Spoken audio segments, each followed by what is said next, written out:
ও মা। কি মা? কি হলো বল? ও মা, মামা করে না আমারে কি বলছো বল? বলছি আমার কি হবে নি? এতদিন ধরে বলে আসছি ওখান দোকান থেকে একটা ভিটামিন এনে খা রে খা রে। হ্যালো তোর আজকে আমাকে এই দিনটা দেখতে হতো নি? আরে ও বৌদি কি হলো? আর বড় না ঠাকুরপো বললে বলবে বলছো কিন্তু না বললে হলো।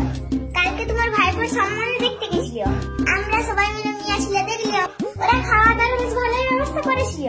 যেতেই চা জল 5 রকমের মিষ্টি, তারপরে আবার লুচি ডিঙ্গার ঝাল সিমের পায়েস। আর বলতে নাই মিয়া ছেলেটাও দেখতে ভালো ছিল, আমাদের বেশ পছন্দও হয়েছিল। তাহলে অসুবিধা কি হয়েছিল বৌদি? আর সুবিধে কি বলছো ঠাকুরপো, দেখাশোনা সব হয়ে গেছে, এবার আমরা ঘর আসতে যাবো। তোমার দাদা যে মিয়ার বাবাকে জিজ্ঞেস করলিও, যাক গিয়া আমরা তো মিয়া ছেলে দেখলাম, আমাদের বেশ পছন্দ হয়েছে। আমাদের ছেলেকে আপনারা কেমন দেখলেন? তখন মিয়ার বাবা যা কথাটা বললো ঠাকুরপো, মনে হচ্ছে বেকার আমার বিয়ের দরকার নেই, সারা জীবন আর কথা।